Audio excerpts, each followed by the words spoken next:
नियातपुर का एक छोटा सा गांव है। अच्छे बुरे मिलाकर गांव में कुछ सैकड़ों लोगों का रहन सहन है। इस गांव के बीच से बहती है इच्छामती नदी। लेकिन गांव की सबसे बड़ी कमी ये है कि यहाँ के लोगों तक बाहरी दुनिया की कोई खबर नहीं पहुँचती। केवल विशाल नाम के एक आदमी के घर में रेडियो है और उसी रेडियो से सभी लोग तरह तरह की खबरें पाते हैं। क्या रे, इतने ध्यान से क्या सुन रहे हो? एक पान लोगे क्या? अरे सामने से बहुत बड़ा संकट आने वाला है और तुम हो कि पान खाने की बात कर रही हो। अरे भाई, पान मेरे मुंह के नीचे जाएगा ही नहीं, समझी? कौन सा संकट आने वाला है? अरे ज्यादा बरसात के कारण इस बार बाढ़ आएगी। बाढ़ में घर दुआर सब डूब जाएगा। बाढ़ कब से शुरू होगी? बगल में बैठी हो फिर भी खबर नहीं सुन रही हो। थोड़ा ध्यान से सुन लोगी तो सब जान जाओगी। पता नहीं कहाँ ध्यान है। क्या बोलते हैं? मैं कुछ समझ नहीं पाई। हाँ, तुम समझोगी भी क्यों? घुमा फिराकर मत बोलो, सीधी बात बताओ। इस बार बहुत बारिश होगी। नदी का पानी इतना बढ़ जाएगा कि पूरा गांव डूब जाएगा। हमें पहले से ही तैयारी करनी होगी।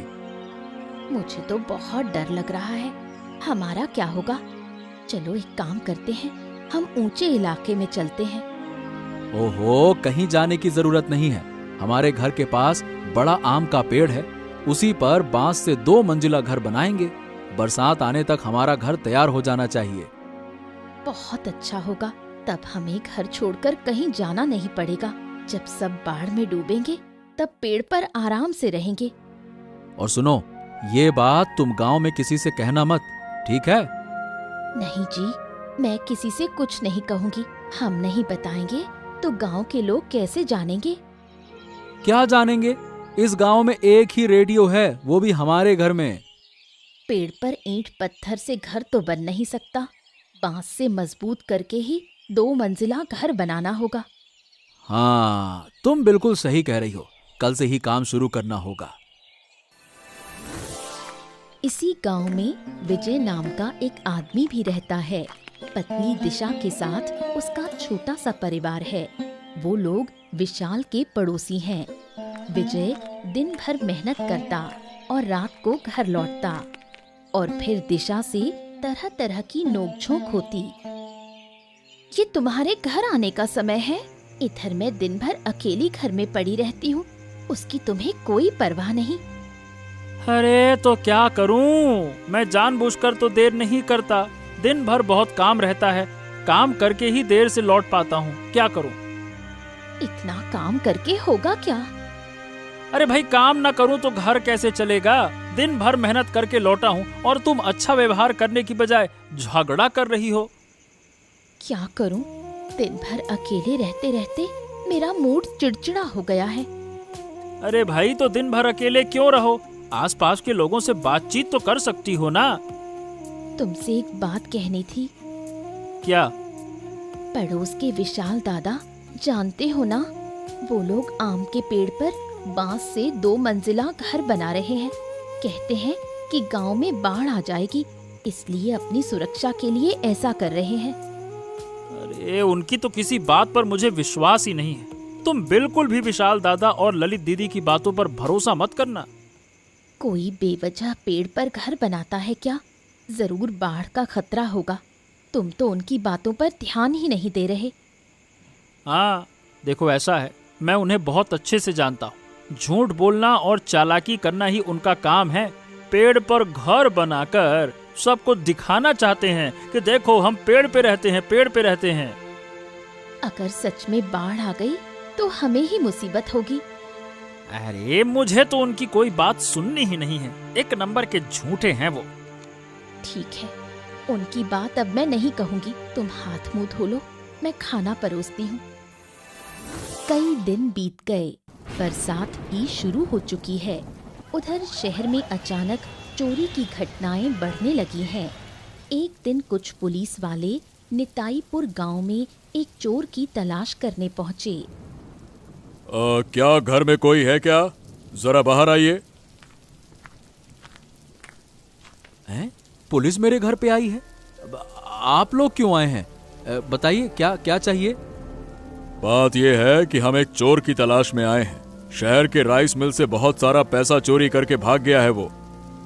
अच्छा, अरे भाई तो चोर की तलाश में मेरे घर क्यों आए हैं?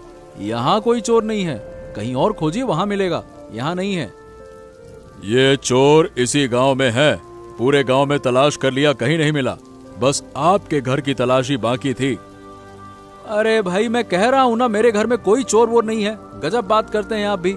अगर मेरी बात पर भरोसा नहीं है, ठीक है तो ले लीजिए तलाशी, ले लीजिए तलाशी। अरे अरे अरे, आप इतना गुस्सा क्यों हो रहे हैं? सिर्फ आपके घर की नहीं, पूरे गांव को छान मारा है। चोरों का आतंक बहुत बढ़ गया है। अगर चोर पकड़ में नहीं आया तो देखना, एक दिन आपके घर में भी चोरी हो जाएगी। समझ रहे हैं ना? अरे जब चारों तरफ इतने चोर हैं तो आप लोग क्यों हैं? आपका काम है ही क्या? एक छोटे से चोर को तो पकड़ नहीं पा रहे हैं, बड़े बड़े अपराधियों को कैसे पकड़ेंगे?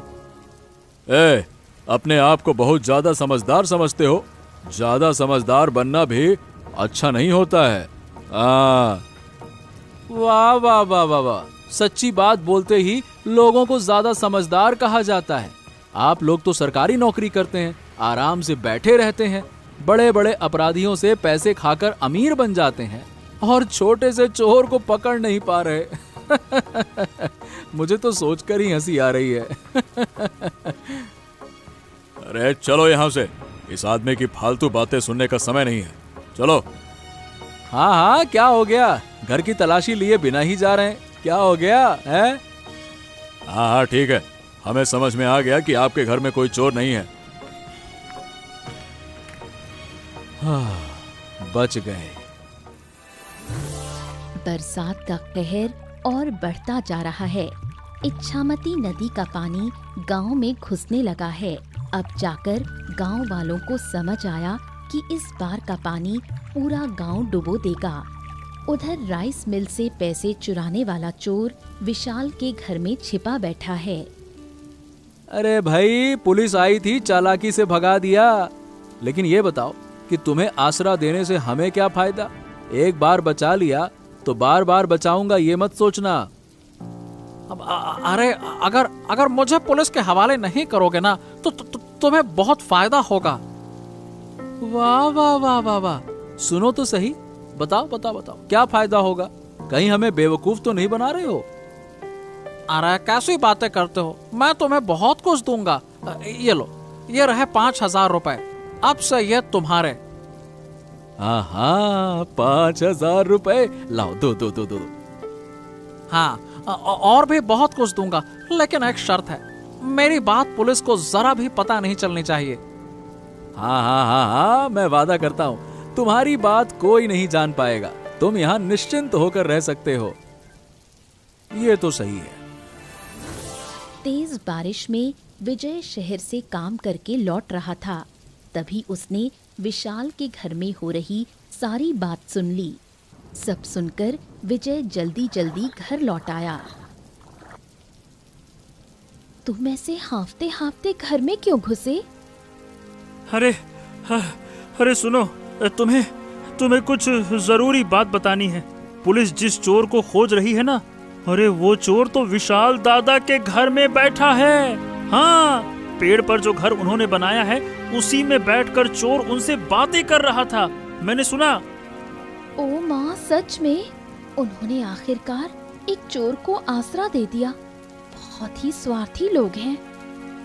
और नहीं तो क्या, चोर ने उन्हें पैसे दिए और कहता है कि और भी देगा। बस इसी लालच में उन्होंने चोर को छिपाया हुआ है। बिल्कुल अच्छा काम नहीं किया। अब वो चोर पूरे गांव में चोरी करेगा। अरे करने देंगे तो ना, कल ही सुबह जाकर मैं पुलिस में खबर देता हूँ। चोर को छिपाने का मजा अब चखाऊंगा। बारिश ना होती तो कभी पता ही नहीं चलता। ठीक ही होगा। हाँ, चोर तो पकड़ा जाएगा, लेकिन मुझे चिंता दूसरी हो रही है। नदी का पानी गांव में घुस आया है, पता नहीं अब होगा क्या। और क्या होगा? मैंने तुम्हें पहले ही कहा था, तुमने विश्वास नहीं किया। अरे पहले से तैयारी करनी चाहिए थी। घर के सामने घुटने भर पानी हो गया है, जरा सा और बढ़ा तो घर गिर जाएगा। ओहो, हमें कोई इंतजाम करना होगा, नहीं तो बड़ी मुसीबत आ जाएगी। अगर सिर से छत भी चली गई तो हालत बहुत बुरी होगी। यही तो सोचकर मेरा दिमाग खराब हो रहा है। अगर पहले से पता होता तो बाहर ऊंचा मचान बना लेता। अब तो हालत ऐसी है कि मचान बनाना भी मुश्किल हो गया है। बहुत चिंता हो रही है। अगर चोर भी ना पकड़ा गया तो गांव का क्या बचेगा। हाँ, चिंता तो है। अच्छा, एक काम करो, तुम कुछ सूखा खाना पैकेट में बांध कर रख लो, आगे काम आएगा। हाँ, वो तो कर ही लूंगी। तुम अब थोड़ा शांति से बैठो। दिन भर तुमने बहुत मेहनत की है। अगले दिन सुबह विजय और दिशा थाने जाकर पुलिस को सब कुछ बताते हैं। पुलिस उनकी बात मानकर वेश बदलकर विशाल के घर जाने का निश्चय करती है। ठीक दोपहर को पुलिस एक भिखारी का वेश बनाकर विशाल के पेड़ पर बने घर में पहुंचती है। अरे कहाँ कहाँ से आ जाते हो तुम लोग? पेड़ के ऊपर घर बनाकर रह रहा हूँ फिर भी चैन नहीं है। यहाँ भी भिखारी चला आया। कहाँ से आए हो तुम? अरे अगर मुझे खाना दोगे तो तुम्हारा भला होगा। तुम बहुत संपत्ति के मालिक बनोगे। मैं जो कहता हूँ वही होता है। मैं लोगों का भविष्य बता सकता हूँ। क्या बात करते हो तुम? फालतू में झूठ मत बोलो। अपना भला चाहते हो तो चले जाओ चुपचाप यहाँ से।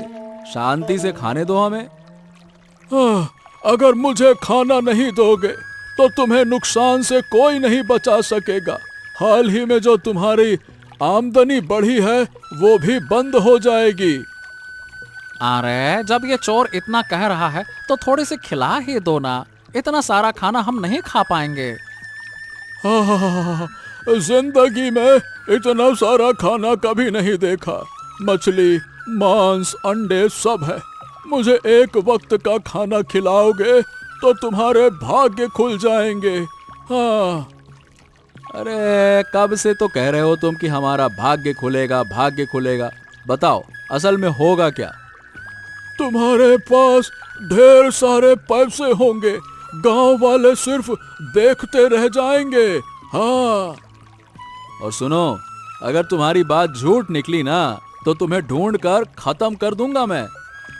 अरे नहीं नहीं नहीं, मेरी बात कभी झूठ नहीं होती। ज्यादा सवाल मत करो। जब मैं खाता हूँ तो जवाब नहीं देता। गजब भिखारी है भाई। देख रहे हो ताव इसके? ऐसा भिखारी मैंने कभी नहीं देखा। विशाल के घर भिखारी आने के बाद से ही संदेह पैदा हो जाता है।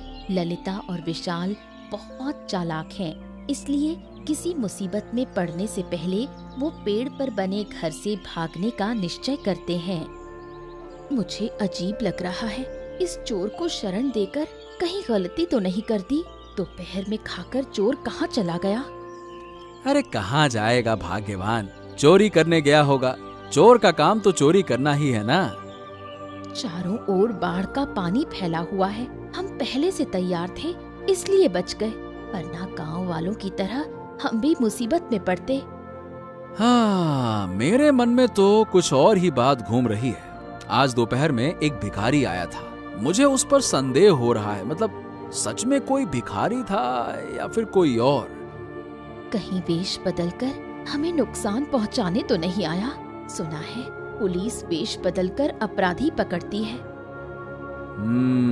हो सकता है। मुझे भी वैसा ही लग रहा है। चोर की वजह से हम बड़ी मुसीबत में पड़ सकते हैं। भिखारी आया ही कैसे? तुमने अंदर आने की इजाजत क्यों दी? डर दिखाकर अंदर आया। कह रहा था खाना नहीं दोगे तो नुकसान होगा। पता नहीं बहुत कुछ कह रहा था, इसीलिए मैंने कहा मजबूरी में दे दो यार। फालतू में किसी की बद्दुआ नहीं चाहिए। मेरा तो मन कर रहा है कि आज रात यहाँ रहना ठीक नहीं। अब जिस तरह पानी बढ़ रहा है, नीचे रहना भी तो सुरक्षित नहीं लगता ना। चाहे जितनी तकलीफ हो, लेकिन आज की रात हमें नीचे ही गुजारनी होगी। कल रात जब हम चोर से बात कर रहे थे, कोई हमारी बातें सुन रहा था। मैंने कहा था, लेकिन तुमने यकीन नहीं किया। हाँ, विजय हो सकता है। वो इसी रास्ते से आता जाता है। सच में अगर विजय हुआ ना, उसको तो मैं मजा चखाऊंगा ससुरे को। देखो, चोर आ रहा है। पेड़ पर घर बनाया था सुरक्षित रहने के लिए, अब फिर से नीचे जाना पड़ रहा है। अच्छा नहीं लग रहा। सुनो, चोर को छोड़कर हम नीचे चले जाएंगे। आज रात हम चोर के साथ नहीं रहेंगे, क्या कहती हो?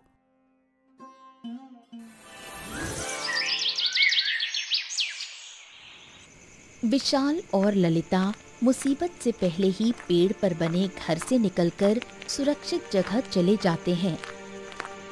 उधर पुलिस ने निश्चय किया कि रात में ही चोर समेत सबको पकड़कर थाने ले जाएंगे। अरे ये तो खर्राटे मारकर सो रहा है। अबे उठ उठ। कौन है? थोड़ी देर आराम से सोने भी नहीं देते। अबे उठता है कि नहीं? लाठी का स्वाद चखाऊं? उठ। ओहो, यहाँ से जाओ ना, परेशान मत। अबे आंखें खोल। अभी नहीं खोली तो लाठी से आंख फोड़ दूंगा। खोल साले, खोल। हाँ, अरे पुलिस इतनी रात को?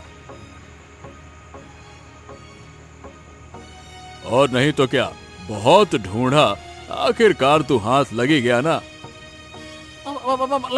लेकिन मुझे क्यों पकड़ रहे हो? मैं तो इस घर का रिश्तेदार हूँ। बाढ़ में मेरा घर डूब गया, इसीलिए यहाँ शरण ली है। अरे चल थाने, कैसे सच उगलवाना है हमें सब पता है। इस घर के बाकी लोग कहाँ हैं? मैं कैसे बताऊं? मैं यहाँ रहता हूँ लेकिन घर वालों की खबर नहीं रखता। अबे साले, राइस मिल से पैसा चुराया था, वो निकाल चुपचाप। मैंने कोई चोरी नहीं की है। सच बोल, नहीं तो आंखें फोड़ दूंगा तेरी मैं। मेरे पास पैसे नहीं है तो मैं पैसे निकालूं कैसे? झूठ बोल रहा है ना? अब की बार सच उगलवा दूंगा। बोल साले, बोल। बोल रहा हूँ। इस बैग में है, सारा पैसा नहीं है, कुछ खर्च कर चुका हूँ। लाठी के बिना कोई सच नहीं बोलता। अब चल हमारे साथ थाने, तुझे दामाद जैसा सत्कार देंगे। चल ससुराल, चल बे। मैं नहीं जाऊंगा, मैं नहीं जाऊंगा। अबे जाएगा कैसे नहीं? और लाठी खाना चाहता है क्या? अरे अब देखिए, चोरी की वारदातें दिन ब दिन बढ़ती जा रही हैं। सारे चोर पकड़े जाएंगे तो चोरी कौन करेगा? अबे चलता है कि नौटंकी में? चल।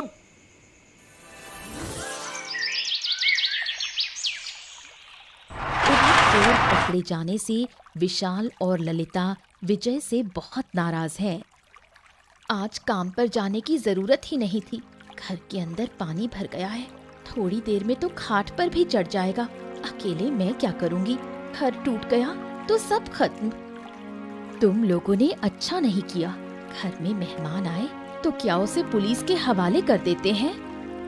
दीदी, तुम्हारी बात समझ में नहीं आ रही। मेहमान को क्यों पकड़वाते? मुसीबत में एक मेहमान ने हमारे घर शरण ली और तुम लोगों ने उसे चोर कहकर पुलिस को पकड़वा दिया।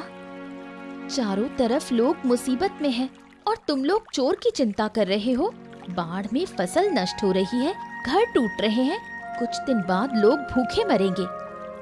अगर तुम लोग इतनी मुसीबत में हो तो हम क्या कर सकते हैं? सबकी परेशानी देखने लगे तो हमारा क्या होगा? तुम लोग बहुत स्वार्थी हो। इतना स्वार्थी होना अच्छा नहीं। बाढ़ में दूसरों के साथ खड़े रहो। मुसीबत में साथ दोगे तो ऊपर वाला भी तुम्हारी रक्षा करेगा।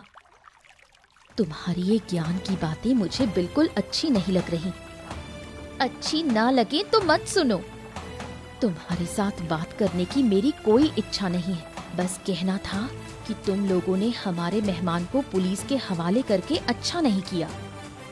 अच्छे आदमी को कभी पुलिस पकड़ती है? तुमसे बात करके कोई फायदा नहीं। जहाँ खड़ी रहूंगी तो पानी में डूब जाऊंगी। मैं घर जाकर ऊपर वाले कमरे में बैठूंगी। दीदी, सिर्फ अपना मत सोचो। चारों ओर लोग कैसे रो रहे हैं, देखो, उनके साथ खड़े रहो। अब जा रही हूँ, सोचूंगी तुम्हारे बारे में। बाढ़ में चारों ओर लोगों के घर डूब गए। जिनके कच्चे घर थे वो गिर चुके हैं। उधर विशाल और ललिता के मन में गांव वालों के लिए सहानुभूति जागने लगी।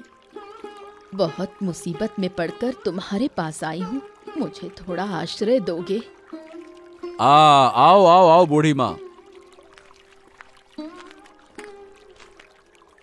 यहाँ के अलावा और कहीं जाने की जगह नहीं थी, इसलिए आई हूँ।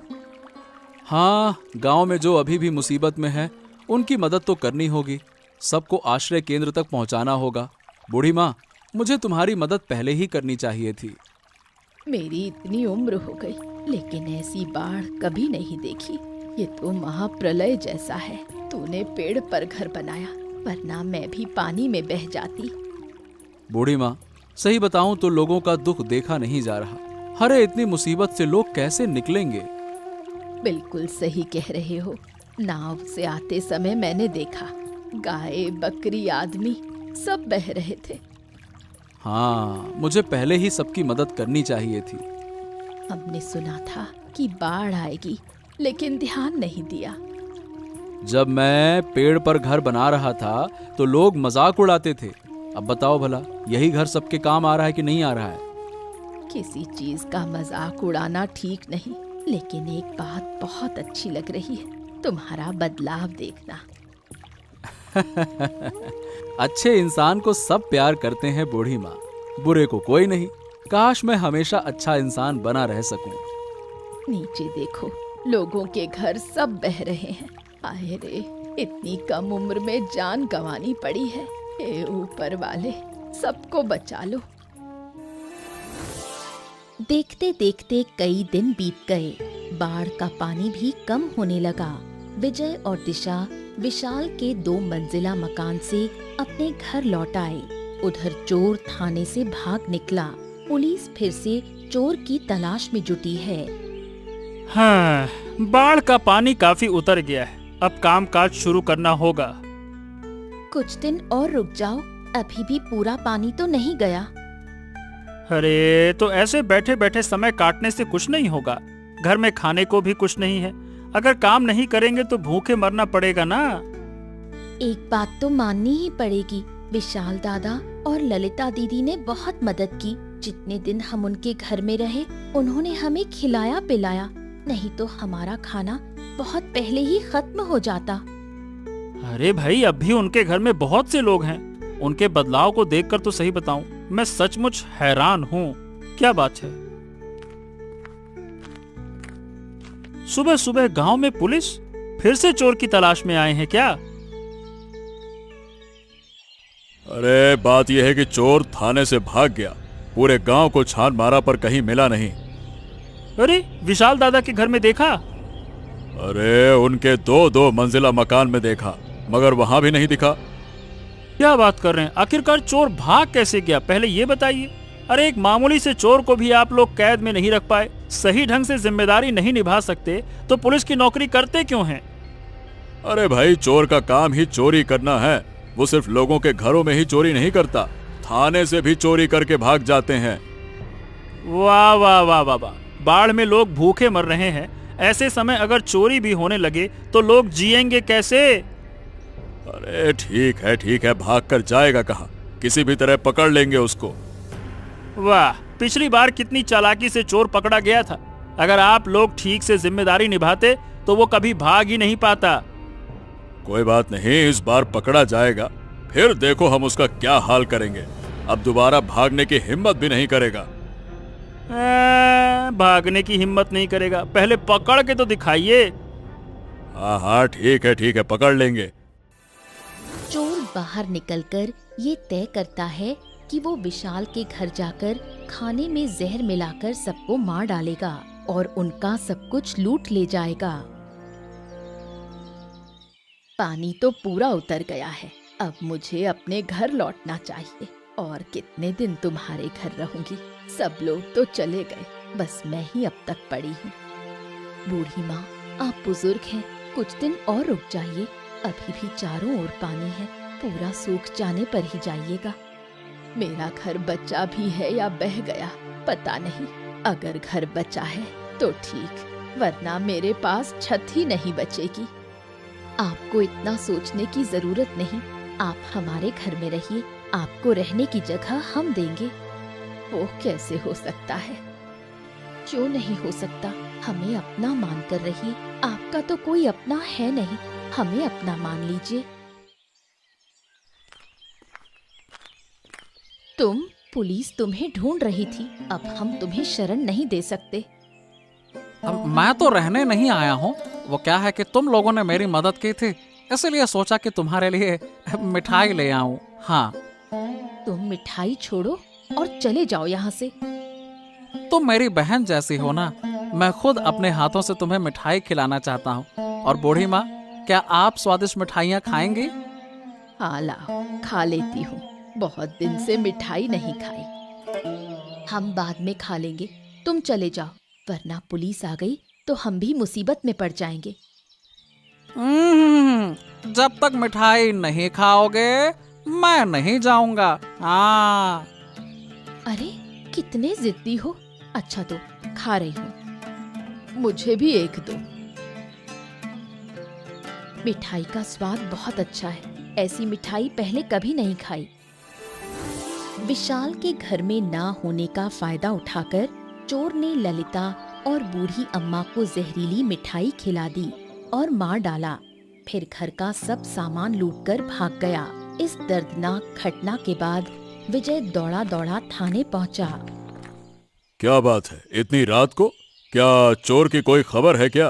पिछली बार भी तुम इसी तरह दौड़ कर आए थे, हैं? हाँ, अरे क्या बताऊं, बहुत बड़ा अनर्थ हो गया पुलिस बाबू, और इस अनर्थ के लिए आप लोग जैसे पुलिस वाले ही जिम्मेदार हैं। अरे अरे, हुआ क्या है? अरे चोर ने मिठाई में जहर मिलाकर विशाल की पत्नी और गांव की बुढ़िया को मार डाला। क्या बात कर रहे हो? ये तुम क्या कह रहे हो? अरे चोर की इतनी हिम्मत! हम अभी विशाल के घर चलते हैं, चलो। अरे तो घर जाके क्या चोर मिलेगा क्या? पहले चोर को पकड़ने का इंतजाम कीजिए। चोर पकड़ा जाएगा, लेकिन पहले लाश थाने लानी होगी, समझे? लाश जहरीली है। देखिए, आज उसने विशाल दादा की पत्नी को मारा है, कल मेरे घर में भी मार सकता है। इसकी गारंटी कौन देगा कि वो कुछ नहीं करेगा आगे? अब हम है ना, अब ऐसी घटना नहीं होगी। इसके लिए सख्त नजर रखेंगे, चिंता मत करो। अरे आप लोग क्या करेंगे ये हम सब समझ चुके हैं। एक बार पकड़ के उसको भागने दिए। ओहो, अब ये सब बातें अभी मत करो, चलो मेरे साथ, अभी हम विशाल के घर जा रहे हैं, चलो। आज रात में किसी भी तरह से चोर को पकड़ना होगा। आपकी लापरवाही से आज ये हाल हुआ है। अरे भाई, जितना तुम बोलते रहोगे उतना ही देरी होगी। तुम भी हमारे साथ चलो। और एक और बात, ये जहर चोर ने ही खिलाया है या फिर किसी और ने, पहले ये बात साबित होनी चाहिए। क्या आप कहना क्या चाहते हैं? अरे भाई, बहुत से लोग गुस्से में भी जहर दे सकते हैं। हो सकता है कि वो तुम भी हो और चोर का नाम फंसा रहे हो। वाह वाह वाह, आप असली अपराधी को छोड़कर दोष दूसरों पर डालना चाहते हैं, है ना? अपना काम नहीं करना है बस आप लोगों को। देखो भाई, शक के घेरे में सब होते हैं, जांच होगी तभी साफ होगा, चलो। विशाल मानसिक रूप से टूट गया और उसे समझ आ गया कि चोर को शरण देकर उसने बड़ी भूल की थी। अरे भाई, हमारे गांव में एक ही बुढ़िया थी, बहुत अच्छी औरत थी। ललिता भाभी ने भी बाढ़ के समय सबकी मदद की। एक ही दिन में 2 लोगों की मौत बहुत दुखद है। सहन नहीं हो रहा। अरे बाप रे, कितना बड़ा नुकसान हो गया। ऐसा लग रहा है जैसे हमारे ही घर के लोग चले गए। ऊपर वाले से उनकी आत्मा की शांति की दुआ करती हूँ। ये सब मेरी ही गलती है। अगर मैंने उस चोर को शरण ना दी होती तो मेरा ये अनर्थ नहीं होता। बस बस बस दादा, जब वो तुम्हारे घर में था उसने सब देख लिया कि कहाँ क्या है, फिर मौके का फायदा उठाकर इतना बड़ा नुकसान कर गया। सही बात है, अनजान लोगों पर कभी भरोसा नहीं करना चाहिए। ये समझ मुझ में नहीं थी, मैं लालच में पड़ गया था। क्या कहूँ दादा, सारा दोष मैं तुम्हें नहीं दे रहा। मुझे लगता है कि पुलिस ज्यादा दोषी है। चोर थाने से भागा कैसे? जरूर पुलिस ने पैसे लेकर उसे भागने में मदद की होगी। तू सही कह रहा है, वरना थाने से भागना आसान बात नहीं है। उन्होंने की होगी मदद उसकी। चलिए, बहुत देर हो रही है, अब हम लाश को थाने ले जाएंगे। विशाल बाबू, आप भी चलिए। हाँ चलिए। देखते देखते कई महीने बीत गए। पुलिस अब तक चोर को पकड़ नहीं पाई। उधर विशाल धीरे धीरे मानसिक रोगी बनता जा रहा है। ये लो मेरे घर की चाबी, इसे अपने पास रख लो। क्या तुम्हारे घर की चाबी हम क्यों रखेंगे? मैं घर छोड़कर जा रहा हूँ। घर में रहना मेरे लिए बहुत मुश्किल हो गया है। किसी भी तरह मन नहीं लग रहा। मुझे जाना ही होगा। अरे लेकिन कहाँ जाओगे दादा? कोई ठौर ठिकाना भी तो बता दो। मैं चला जाऊंगा किसी आश्रम में। अब से वही मेरा ठिकाना होगा। ओहो, हमें तुम्हारे लिए बहुत बुरा लगेगा। बाढ़ के समय अगर तुमने हमें शरण ना दी होती तो क्या होता, सोच भी नहीं सकते। पेड़ पर बना वो 2 मंजिला घर है। अगर फिर कभी कोई मुसीबत में आए तो शरण वहीं ले लेना। मैं सब कुछ छोड़कर जा रहा हूँ, बस ये रेडियो साथ ले जा रहा हूँ। अरे दादा, कभी कभी गांव तो आओगे ना? और अगर हमसे कोई भूल चूक हुई हो तो माफ कर देना। तुम लोग भी मुझे माफ करना। चलो अब मैं चलता हूँ। विशाल दिल के दुख में अपना